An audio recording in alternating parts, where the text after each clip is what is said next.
आई इंदिरा गांधी। और जब तक मुझमें सांस है तब तक सेवा ही में जाए कि एक एक खून का खतरा जितना मेरा है वो एक एक खून एक भारत को जीवित करेगा। 19 जनवरी भारत की तकदीर का वो दिन जो आज तक दोहराया नहीं जा सका। आज से ठीक 56 साल पहले भारत में यह दिन आया जब पहली बार इस देश को एक प्रधानमंत्री मिली महिला। इंदिरा गांधी नाम है उनका। हालांकि इंदिरा का जिक्र आते ही हर कोई 25 जून याद करने लगता है। क्यों?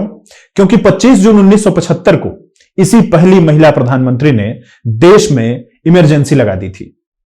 लेकिन ये वही महिला प्रधानमंत्री हैं जिन्होंने 1971 की जंग में पाकिस्तान के 2 टुकड़े कर दिए थे। इसी के नाम ऑपरेशन ब्लू स्टार, बैंकों का राष्ट्रीयकरण, परमाणु परीक्षण की शुरुआत, राजभत्ते को खत्म करने जैसे काम भी आते हैं। ये वही महिला हैं जिन्हें गूंगी गुड़िया भी कहा गया और बाद में आयरन लेडी भी।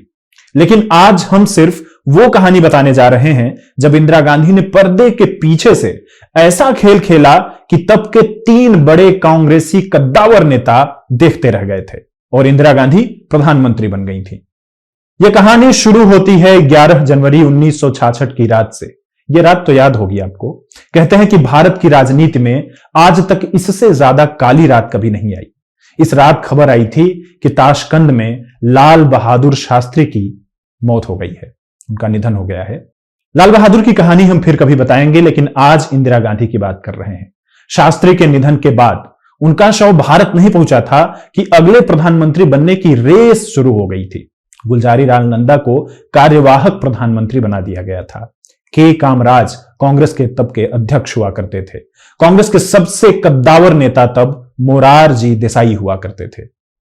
शास्त्री के निधन के तुरंत बाद इंदिरा गांधी ने मध्य प्रदेश के तब के मुख्यमंत्री द्वारका प्रसाद मिश्रा यानी डीपी मिश्रा को बुला लिया था। उन्होंने अपनी किताब में लिखा था कि इंदिरा गांधी ने फोन किया और कहा कि शास्त्री जी नहीं रहे, आप दिल्ली आ जाइए। असल में डीपी मिश्रा तब के वो नेता थे जो किसी भी उम्मीदवार के पक्ष में हवा बना सकते थे। तब कुछ लोग उन्हें चाणक्य कह के बुलाते थे। अभी सुबह हुई ही थी 19 जनवरी की कि गुलजारी लाल नंदा आए और उन्होंने कहा कि मैडम मैं भी प्रधानमंत्री बनना चाहता हूं। तभी इंदिरा ने कूटनीतिक चाल चल दी। इंदिरा ने कहा कि अगर बाकी लोग सपोर्ट कर रहे हैं तो मैं भी कर दूंगी। मतलब साफ था, इंदिरा ने पीछे से कान पकड़ा था। गुलजारी भी पुरानी नेता थे, समझ गए हवा की लहर अभी दूसरी तरफ है। उन्होंने चुपचाप प्रधानमंत्री रेस से अपना नाम पीछे खींच लिया। अब इंदिरा गांधी की सीधी लड़ाई बची थी मोरारजी देसाई से। मोरारजी देसाई के ऊपर भी दबाव बनाया गया था कि आप मत लड़िए, नाम पीछे खींच लीजिए। लेकिन नहीं, उनको तो लड़ना था। उन्होंने कहा कि इंदिरा कौन है, इंदिरा तो अभी लिटिल गर्ल है। पूरी लड़ाई में मोरारजी देसाई फ्रंट फुट पे खेलते रहे और इंदिरा गांधी ने बैक फुट से ही स्वीप करने की पूरी स्ट्रेटजी तैयार कर ली।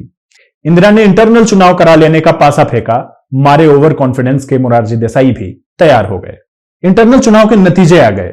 मोरारजी देसाई के खेमे में सिर्फ 169 सांसद ही आए, लेकिन इंदिरा के समर्थन में 300 से ज्यादा सांसद आ गए। तब देश में कुल 16 राज्य थे, उनमें से 11 राज्यों ने इंदिरा गांधी का समर्थन कर दिया।